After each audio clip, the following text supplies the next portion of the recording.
자, 행위입니다. 자, 폭행협박 정도는 강도죄와 똑같습니다. 최협의 폭행협박을 요합니다. 자, 밑에 판례 나와 있는데, 자, 이 판례도 출제가 여러 번 됐었습니다. 자, 판례 보시면, 자, 상대방의 반항을 억압할 정도이면 됩니다. 그것이 최협이라고 했죠. 그래서 일반적, 객관적이면 됩니다. 강도죄 할 때도 이거 나와 있었습니다. 그래서 사례를 제가 들었잖아요. 장난감, 권총, 도 강도가 되었듯이 중강도도 장난감 권총으로 협박을 하게 되면 중강도가 될 수가 있습니다.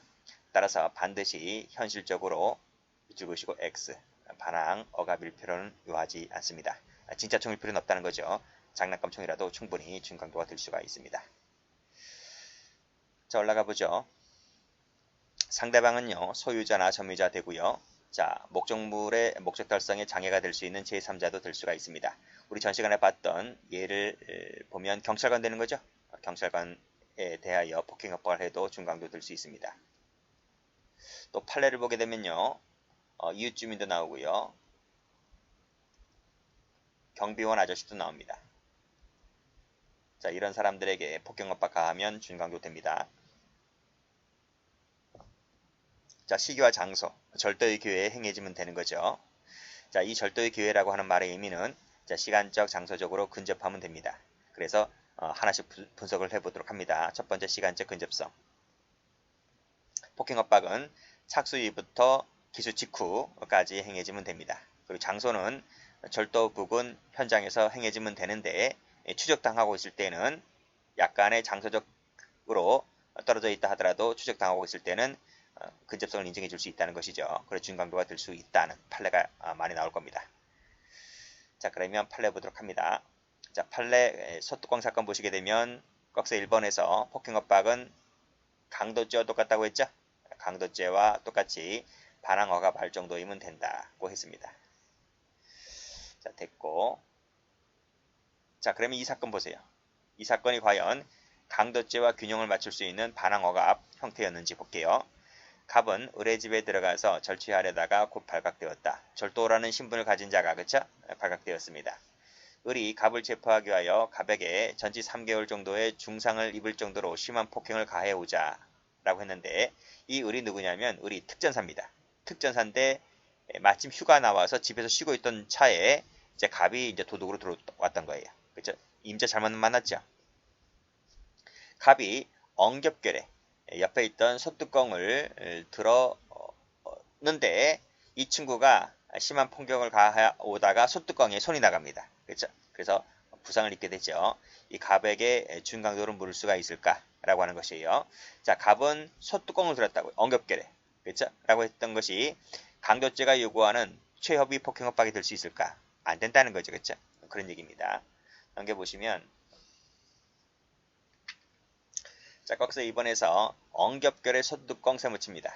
자, 이것은 밑에도 나와 있듯이 일반적 객관적으로 봤을 때 상대방의 의사를 제압할 정도면 요하지 않는다. 제압할 정도까지는 아니랬다는 거죠. 중강도가 되지를 않습니다. 자, 답이 중요한 것이 아니라 중강도가 된다 안 된다 그것만 알고 계시면 됩니다. 유명한 소뚜껑 사건이었습니다. 자, 그 다음 밑에 판례 보죠. 이 판례도 엄청나게 중요합니다. 자, 꺽쇠 1번에서는 절도의 기회에 대한 개념 정의를 하고 있는데요. 자, 밑에 보시면 착수 동그라미, 실행 중 동그라미, 실행 직후 동그라미. 자, 동그라미 친 것은 전부 다 절도의 기회라고 봅니다. 자, 근데 한 단계 더 나아가서 우리 판례는 포기한 직후로서 포기한 직후도 된다는 거예요. 범죄 행위가 완료되지 아니했다라고 인정할 만한 단계. 여기까지 이 범위를 넓혀버립니다. 자, 그래서 검은색 칠한 착수, 실행 중, 실행 직후는 당연히 되지만 포기한 직후로서 행위가 완료되지 아니했다라고 인정할 만한 단계까지 범위를 확대한다고요. 됐어요? 자, 그런지 자, 이 사실관계를 통해서 볼게요. 갑은 주간에 을의 집에서 재물을 절취하고 나왔다. 절취는 상태범위죠. 기수 시기와 종료 시기가 일치해요. 그렇죠? 일정한 상태만 계속 유지가 되는 거예요. 절취하고 나오다가 인근 골목에서 을과 마주쳤다. 그렇죠? 약 10분 후에 을은 갑을 절도범이라고 의심하고 뒤쫓아 갔다. 그쵸? 집에 가니까 개판돼 있는 겁니다. 그래서 아까 그놈이구나. 쫓아간 거예요. 자, 200m가량 떨어져 있었다는 거죠. 버스 정류장에 서 있던 갑을 붙잡아서 집으로 데려옵니다. 데려와서 패는 거지. 그치? 퍽퍽퍽퍽 폭행 가했는데 오히려 이 친구가 나를 때리고 도망갑니다. 또 때리고 도망간 것이 이 폭행이 준강도가 될 수 있을까? 이 말입니다. 돼 안 돼요? 지금 이 친구는 절도범이잖아. 그치? 근데 폭행이라고 하는 것이 이 절도의 기회에 행해져야지 준강도가 되는 것인데 지금 이 폭행이라고 하는 것은 절도의 기회에 행해진 폭행인가요? 절도의 기회에 행해지려면 착수, 실행 중, 실행 직후, 포기한 직후 행해져야 되는데 포기한 직후로서 완료되지 아니했다라고 인정할 만한 단계여야 하는데 지금 이 사실관계를 보게 되면 완료되었다고 볼 만한 단계이잖아요. 절도가 완전히 끝난 거잖아요. 끝난 상태에서 나중에 10분 후에 또 집에까지 데려오려면 그 10분 플러스 알파라는 시간이 더 필요한 거잖아요. 그러니까 완전히 절도가 끝난 상태에서 폭행을 가한 것이기 때문에 이 폭행은 절도의 기회에 행해졌다라고 볼 수가 없는 거예요. 그래서 준강도가 안 되는 거예요. 판례가. 그래서 밑에 보시게 되면 절도를 마쳤다가 기수란 말이에요. 기수 이퀄 종료. 그렇죠? 기수 이퀄 종료. 마쳤다 셈을 쳐봐요. 10분가량 지났다 밑줄 그시고. 이건 뭐지? 기수 종료 이후지. 마쳤다 끄집어내시고 기수 이퀄 종료. 됐나요? 그래서 마지막에 비로소 집으로 돌아왔을 때 폭행을 가한 것은 절도의 기회에 행해진 것이 아니라 완전히 끝난 이후에 행해졌기 때문에 준강도가 되지를 않습니다. 유명한 판례입니다. 여기서는 여기다 색깔 칠하시고 여기서는 여기다 색깔 칠하시면 돼요. 됐고 이 판례는 꺽쇠 1번도 잘 나오고 꺽쇠 2번도 무지 잘 나와요. 자, 그 다음 판례 볼게요. 이건 어때요? 이거는 갑은 야간이죠. 집을 넘어 들어갔다. 착수지. 야간 주거침입 절도의 착수잖아요. 착수니까 준강도의 주체 만들어졌죠. 신분 만들어졌습니다.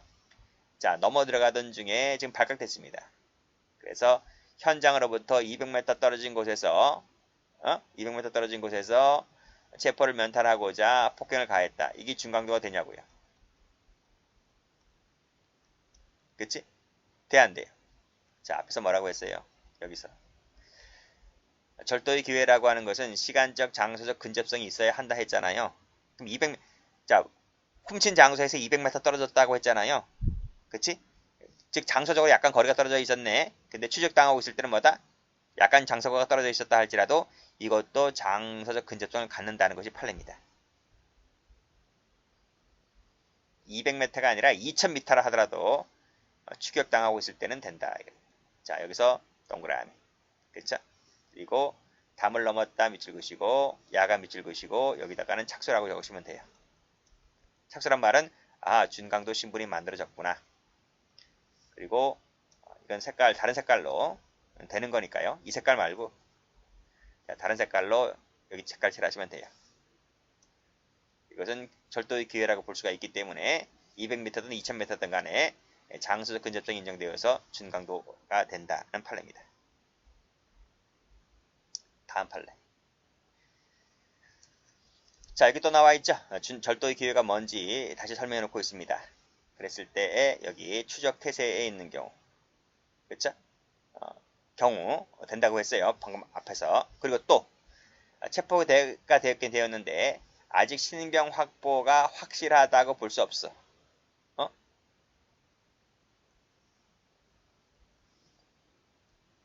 이것도 절도의 기회라고 보는 거죠. 자, 여기 색깔. 여기 색깔. 자, 올라갑니다. 갑은 절도 발각되어 도주하다가 붙잡혀서 보안사무실로 인도되어 경위를 확인받던 중 그랬습니다. 나중에 때렸다고 했는데요. 경위를 확인받던 중이 뭐야? 신병 확보가 안 된 거지. 신병 확보라는 말이 무슨 말이야? 네 거주지 어디야? 이름 뭐야? 주민등록번호 뭐야? 이게 확인되어야 신병이 확보된 거야. 그쵸? 아직은 신병 확보가 안 된 거야. 체포가 붙잡히기만 했지 신병 확보가 안 된 상태라고.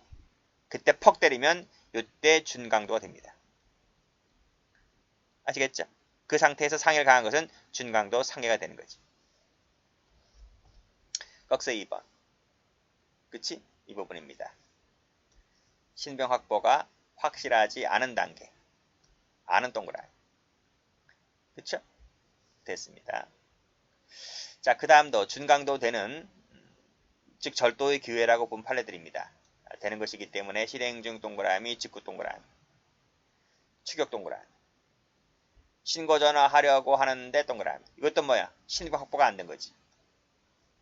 이것도 신병이 확보된 상태가 아니기 때문에 그때 폭행 가한 것은 준강도가 됩니다.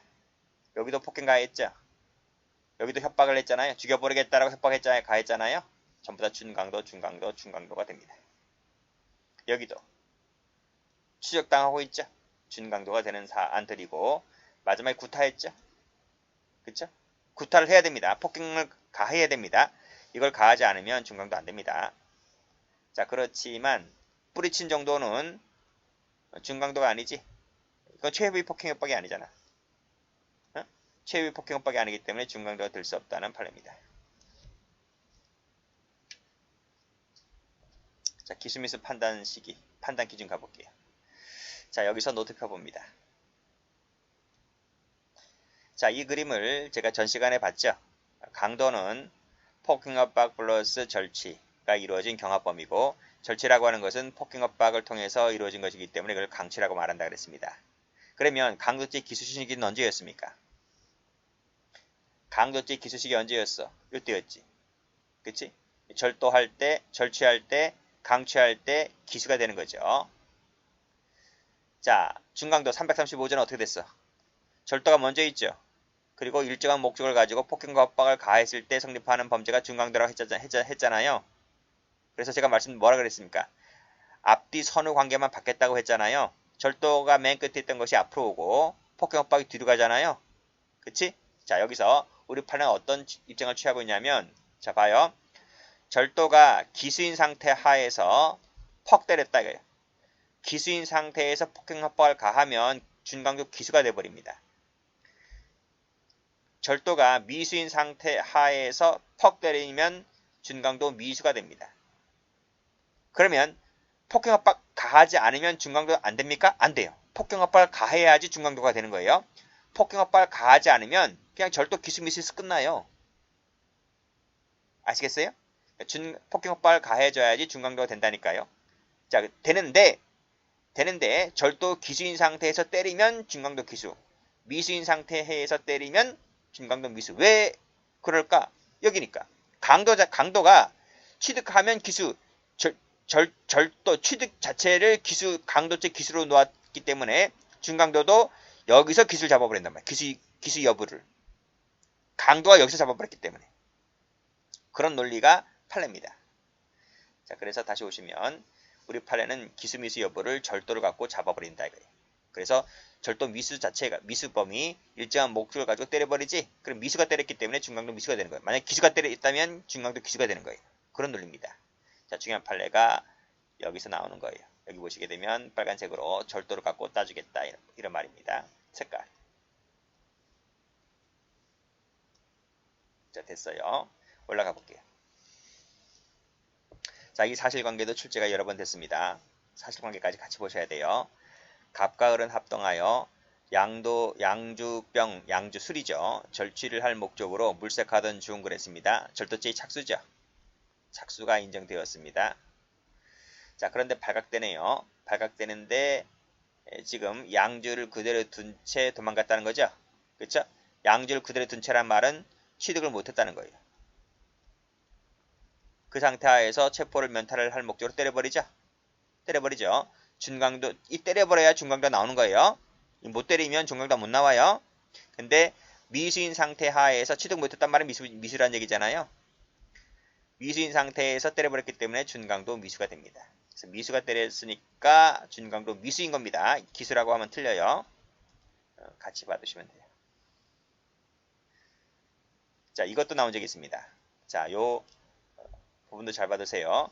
자, 강도죄와 준강도죄는 시간적 순서상의 전후 차이만 있을 뿐이지 위법성이 같다.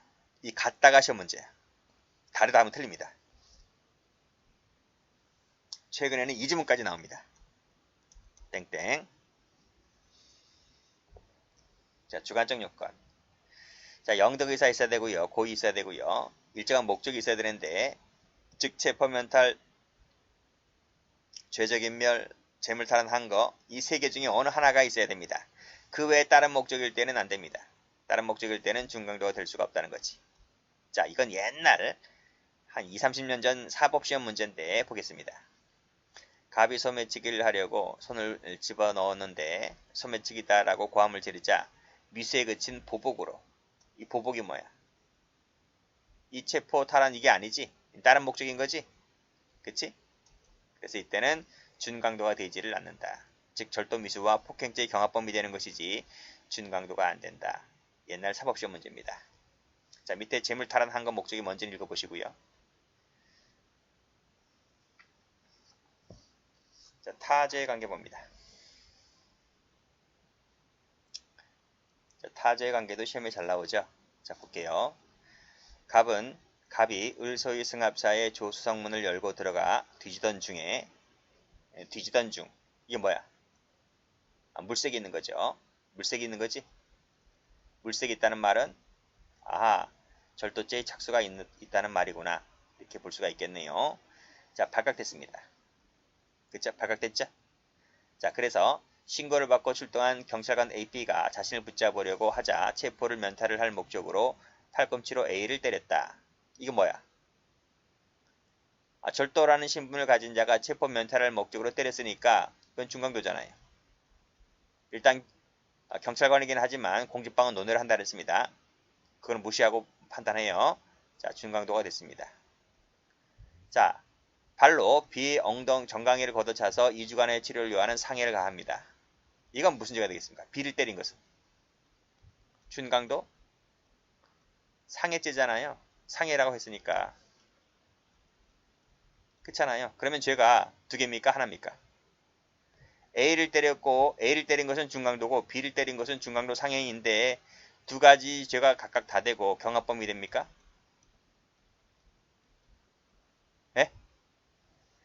아니 A를 때린 게 먼저잖아요. 아니 이걸 행위가 한 개이지 두 개입니까?